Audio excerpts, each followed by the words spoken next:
What's going on, guys? Ryan O'Toole back here again, and welcome to episode 17 of the Endgame series. Thank you guys for watching the previous episode of the Endgame series, which was Spider-Man Homecoming with Ren Geekness. Thank you guys very much. That was an awesome discussion with Ren.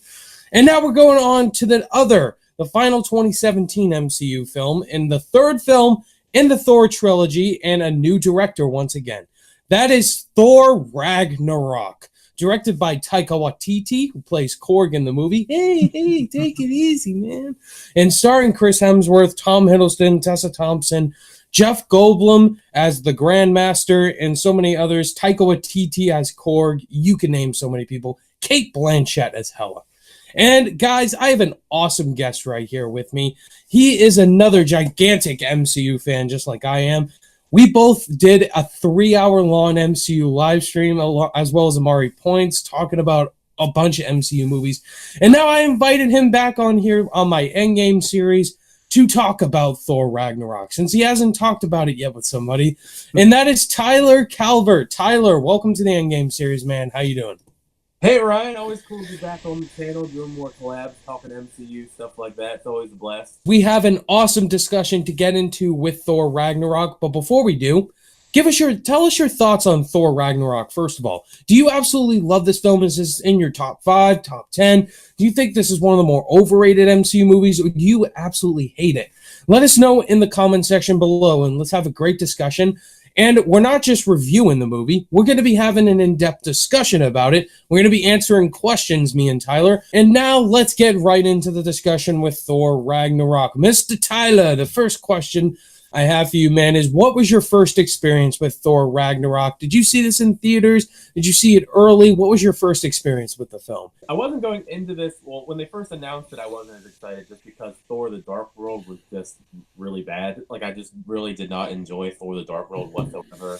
But, they went in with fresh take with a fresh director, Taika Waititi. It was an interesting directing choice, I think. I mean, MCU does a really good job taking these kind of smaller, unknown kind of directors and then kind of giving them these kind of spotlights in these MCU films and doing a really good job with it. Because there's a lot of directors in this franchise that have done that and gone on to do bigger things, which is kind of like what Taika Waititi's doing. He's actually gotten an even bigger fan base because of Thor Ragnarok's success. But I did get to see it early. I forget when the screening was, but I did see it a couple days early at an IMAX screening in my hometown, Maryland.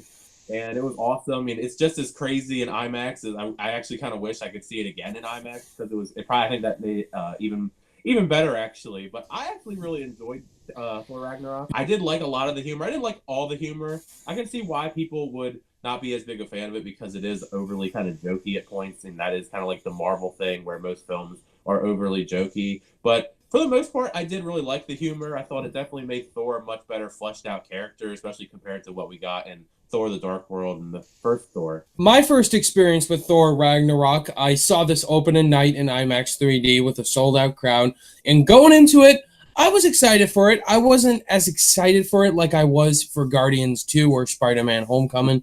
But this film seemed like it was going in a different route, and I liked that. The cast had me really excited. Jeff Goldblum was the most surprising casting I saw. I love freaking Goldblum. Who doesn't? Tessa Thompson is also really good as well, and I really love Thor Ragnarok. When I saw it in theaters, it was so much fun. All the action was so cool. It was a funny movie. I think that transitions to the second question I wanted to ask you, Tyler. It was more on the Taika Waititi side. Were you a big fan of his before this movie, and what was your reaction to finding out he was the director of this film? I actually really wasn't a big fan of Taika Waititi going in, because I obviously did some research before going into the film. I looked at his films like Hunt for the Wilder People and What We Do in the Shadows, which I really love now, because after Thor Ragnarok, I really wanted to go look back at the things he did before Thor Ragnarok, and I can see where his humor comes from, because he does have that kind of weird, dry kind of sense of humor, but it actually works really well in Thor Ragnarok, which is kind of unexpected.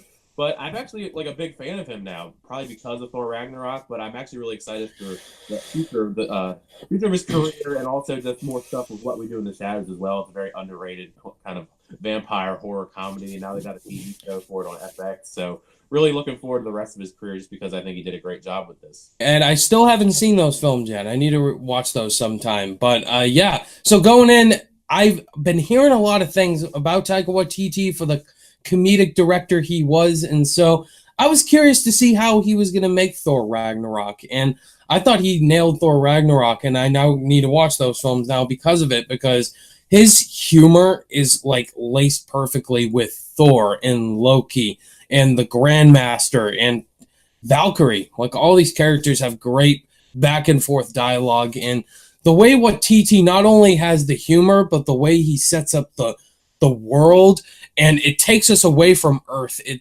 focuses on Asgard and space as well, taking us more into the galaxy part of the MCU. And what TT brought, of course, he played Korg as well, so he was. We'll talk about Korg in a couple questions, but he had the balance of being director and playing Korg as well, and I thought he did a great job. I've always would love to see if he would do another Thor movie, but we'll see what happens to Thor in Endgame. I hope he doesn't die. But yeah, so with TT, nailed it. Let's go to the third question now, Tyler. Now, this is the interesting question that I have here. Did the Thor franchise need this change? Were you kind of fine with the way they were going with Thor, making it like a godlike Lord of the Rings, or were you happy with the change in the comedic route?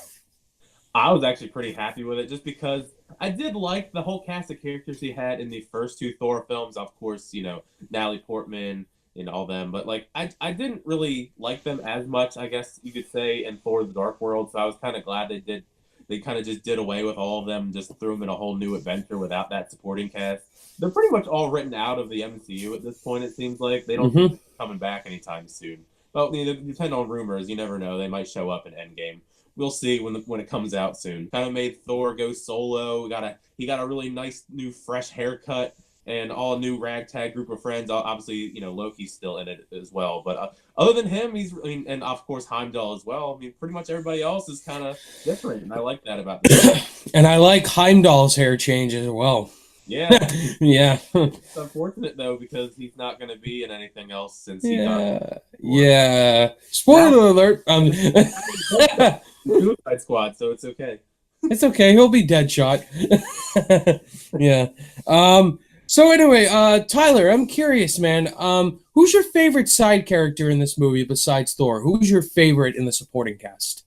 I mean, that's a tough one. I mean, obviously, you would want to say Loki, just because he's such a great character in all the MCU. But if we're talking about like full-on new characters, it would probably have to be Valkyrie. Although I think Korg is great, I think Valkyrie is the best new addition in this film to the franchise. Just Tessa Thompson did just a great role, just being this badass, kind of. Well, Valkyries are just badass in general. Just the little clips we did see of them, but she was just so cool, just such a huge badass. There's just no other way to. And she's also just had really good chemistry with Thor and Loki as well, and Mark Ruffalo when he was Bruce Banner. Valkyrie's awesome. That would have been my pick, but I would definitely go with Korg. I think Korg was really funny. I want a Korg solo film and a Korg pop figure somewhere. Anyway, I would love that too. I'd love to get some type of solo film or like some type of show on Disney Plus or something like that. Yeah, get Korg's own Disney streaming show. That would make all the audience. Korg and Meek has to be there too. Oh yes, and this is hey Ben, my name is Korg, and this is my very good friend Meek. We're gonna go to that jukebox over there and play music. Wanna come? Anyway, I just hope they're in Endgame, because we have no idea who they are. Yeah, I hope they're in Endgame too, man. I hope. But anyway, touch up on Valkyrie. Tessa Thompson was really great and very interesting as Valkyrie. Like, her past was really cool. She was this warrior, this Valkyrie guy. She was so powerful.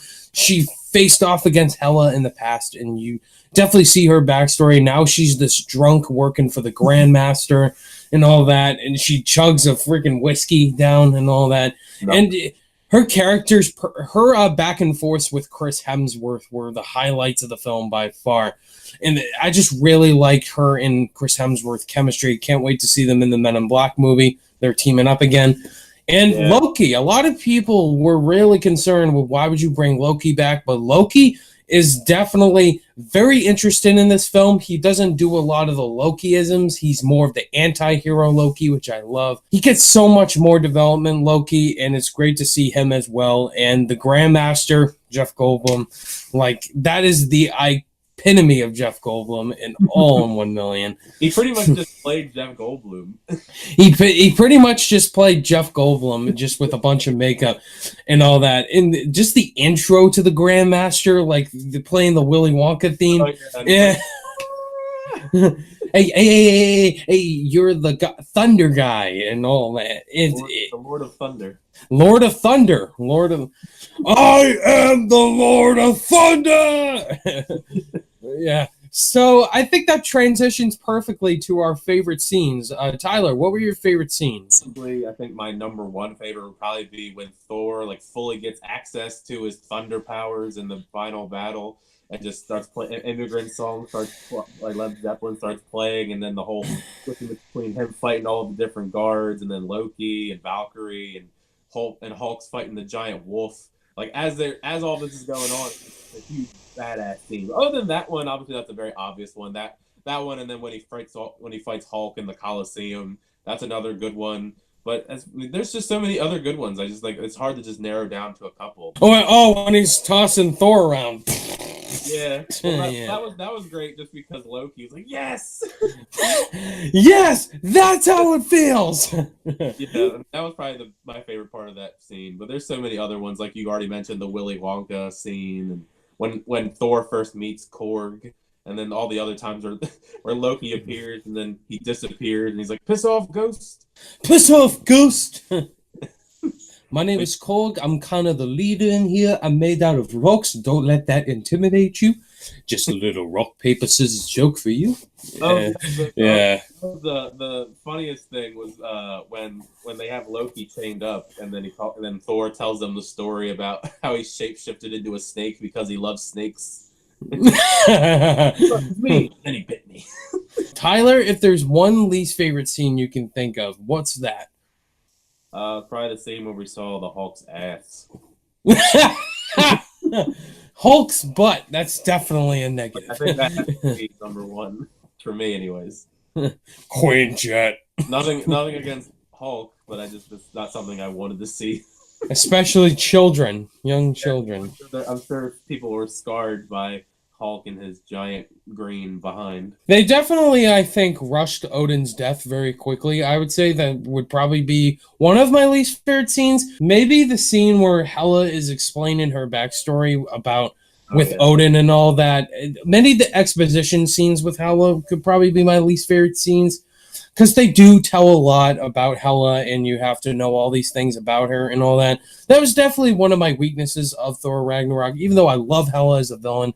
That the exposition scenes were definitely my least favorite from her. The other one I can think of, I kind of wish they didn't gloss over the deaths of all the warriors, because like she just kind of just shows up and then kills everybody. And then she kills Zachary Levi. I gotta be Shazam, so kill me. Yeah.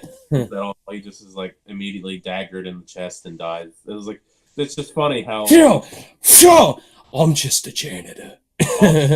all the different MCU characters in this are dying and then going to DC films. Like you said, Zachary Levi, Shazam now, Heimdall dies, so I just... And what's his name? Volstagg. Volstagg dies too. I really like Volstagg. The only one that didn't die was Sif, because she kind of just left the movies and hasn't come back. Yeah. What if Sif does pop up in Endgame? I'm not sure. Oh. I like that. I'd like to know where she is. That's all. Yeah. And then you have Carl Urban as Scrooge. He's like, I'm just a janitor. Yeah. Let's talk about Hela now, Tyler. What is your opinions on Hela? Is she a great villain? What's your overall thoughts on Hela, the character? I mean, I don't think she's like top tier, but she's like just below top tier. I thought she was a really great, formidable foe. She obviously had a really good fleshed out backstory, although maybe a little bit too fleshed out, obviously. She actually has a good personal connection to the main cast, being as how she's their sister and the rightful heir to the throne, and they locked her away because she's the goddess of death, and she's super powerful. I mean, she literally just mows down armies of people. So, I mean, she's obviously very strong. She really kills, like, almost like the entire Asgardian army. By herself, mind you. Blows up Mjolnir. So, I mean, she's obviously very freaking powerful. Definitely one of the better fleshed out villains. It was like on that streak where the MCU started to get really good villains, like with the Vulture and Homecoming, and then she was villain in Ragnarok, and you got Killmonger and Black Panther, and then you got Thanos. Kate Blanchett, she's so beautiful and she's so charismatic and evil in this film. You could definitely see she's a very powerful goddess. She's a very powerful villain. She could easily take out Thor and Loki combined. And her abilities are just really cool. The scene where she takes out all those Asgardian soldiers like that, that's so cool. And she could definitely take on Thanos for sure, how powerful she can be. Oh, yeah. And yeah. They didn't even actually beat her. They let Surtur beat her, and they just left. Surtur, yeah. They just left. They're like, okay, well, we obviously can't beat her. She's too strong. We'll let him. Yeah, this is Asgard's doom. One thing I forgot we didn't talk about was speaking of favorite scenes, I just thought of it. We didn't talk about the funny stuff with Doctor Strange. Yeah, that's what I was thinking in my head. The Doctor Strange stuff. Doctor Strange shows up because they set it up at the end of his solo film, like the little scene with Thor and him talking in the Sanctum. And now what do you want to drink? Tea? I don't drink tea. What do you drink? No, tea. And then Doctor Strange just comes in and then, so your brother Loki, he's dangerous to these realms. Your father's here and all that. I've been falling for 30 minutes. That was the best. He's like, oh yeah, let's get Loki back, and I've been falling for 30 minutes. It's something that how it should have ended brought up, which was so funny. Doctor Strange could have just used his sling ring, his portals to have Hela fallen forever. That'd be great. Yeah, but then the movie would be over. Yeah, it was just not only that, but just the subtle humor of Doctor Strange and him teleporting into every room, and Thor kept hitting things and spilling his beer every time they came into another room. Like, can you stop doing that? Can you stop doing? Would read something and he'd always hit something on the way out. Or yeah, when he had to collect his hammer and it just destroyed everything in its path on the way back to him. Yeah, and then an umbrella. Yeah, it turned into an umbrella in the Sanctum Sanctorum. Exactly. Let's go to the end credit scenes now. We had 2 end credit scenes in this film. And so, Tyler, I wanted to ask you, man, was this the shocking transition to Infinity War you were surprised by? What were your thoughts on that end credit scene, man? I thought it was going to make sense just because they're all on the ship and they obviously need to have some segue into Thanos showing up. So I thought it was really cool just seeing his ship arrive, and you don't really see the aftermath until Infinity War came out, and then you kind of still are left in the dark of what exactly transpired with some of the people. Like we said, Valkyrie and all them aren't in Infinity War, so it's like makes you wonder. Okay, they obviously got away, but it's like what the hell? Where the hell were they? Well, obviously, they killed a lot of people on that ship, but where did Valkyrie and all them go? But I'm happy they finally addressed it. We all thought she took some Asgardians and left, including Korg. For me, that end credit scene was really dark and really awesome. I like the way they set it up too, and it's just like Thor and Loki just talking. Suppose what if you brought me back to Earth? Would I be welcome there? And they're like, oh yeah, everybody loves me. No, would I be welcome there? Yeah, you not so much, but I think everything will be fine. It was also really cool when you realized, because they had that little wink and nod moment when Loki went back and went to the room to grab Surtur's thing, and then he passed the Tesseract, and then he gives Thanos the Tesseract in Infinity War. So it makes you wonder, oh, he stole that while he was down there. Of course, exactly. Yeah, he's Loki. He's Loki. He's the mischievous one. But and then they had a funny one too added in there as well with the Grandmaster at the end. It's a tie. And that's the thing is, some of the MCU movies they don't really have. They have like it's usually like one really awesome end credit scene, and then the other one's just kind of like a throwaway gag that sometimes is really good, and sometimes it's kind of like a waste of time, like an Ant-Man and the Wasp. Yeah, the freaking ant drumming. I wait 10 minutes of credits to see an ant drum. And then Cap 2 and Homecoming, you just waited so long and you just felt disappointed. Yeah. Made me mad, actually, now that you mentioned it. That they just have one trolling credit scene and one worth staying for. Yeah. Yeah. with Endgame if there's going to be like two really big end credit scenes or just one really good one, then like a jokey one. Depending on how Endgame goes, it may be. Yeah, I hope. I hope there's no end credit scenes, but there's gonna be end credit scenes. I think. Yeah. Tyler, where does Thor Ragnarok rank in your MCU ranking? Probably. I mean, it's definitely not top 5, but it's definitely top 10. Probably 7 or 8 if I think of the ranking of the MCU in my head. At least my recent ranking after I put Captain Marvel in there. So it's probably at least 7 or 8. For me, this is at number 9 or 10 right now. I'd probably say this is number 9 for me as of right now. Mm-hmm. It's back and forth with Ant-Man right now, but First Avengers definitely number 8 for me, so it's my number 9. So now let's go to the final question, Tyler. So Tyler, how will Thor Ragnarok affect the Endgame? I mean, we finally will figure out what happened to Valkyrie and Korg and all them, because obviously they alluded to being alive with our Endgame poster, so I'm sure, more than likely, and Valkyrie will show up at some point to help out, because she's obviously going to be in it in some regard, and hopefully Korg, although he didn't get a poster, so we don't know if he got dusted or not. So he may be back, he may not. But now that Thor has his like super godlike thunder powers that he showed off in Infinity War, the first part of this whole story, so it should be interesting because he obviously has the biggest moments in Infinity War with all Bring Me Thanos, and now he has Stormbreaker instead of Mjolnir. And he almost killed Thanos already, so he definitely wants some revenge because now that how half his friends are dead. There's no really Infinity Stones in this film, so you definitely have to think about Thor too. He's still alive; he didn't turn to dust, so he's definitely going to use the Stormbreaker a lot and work with. Him and Captain Marvel team up. I haven't seen the trailer yet. Don't tell me. I don't want to hear anything, but anyway, Thor. Okay. So Thor will team up with Valkyrie once again. They'll reunite, and it's definitely going to come down to the main Avengers and how they're going to bring all the new heroes back. And Cap's going to play the big part. Iron Man and Thor and Hulk and Black Widow, they're going to lead the charge, and Captain Marvel as well. So I don't know how much this film will impact Endgame, but I know Thor is going to kick some ass in Endgame. He's going to be pissed. He's pissed. Anyway. He already killed Loki, and then half his friends are dead, and he almost killed Thanos before, so he's got that crutch on his shoulder. Exactly, and he'll aim for the head this time. I hope he does. That'll be funny as hell. There'll be some quip about it, like I went for the head this time. Yeah, probably. So yeah, guys, that does it for our discussion. That's our answers for the questions of Thor Ragnarok. So in the comment section below, again, what are your answers to these questions? Let us know down below in the comment section. And Tyler, thank you so much, man, for joining the Endgame series and talking Thor Ragnarok with me. And before we go, Tyler, let all my subscribers know where they can find you on social media.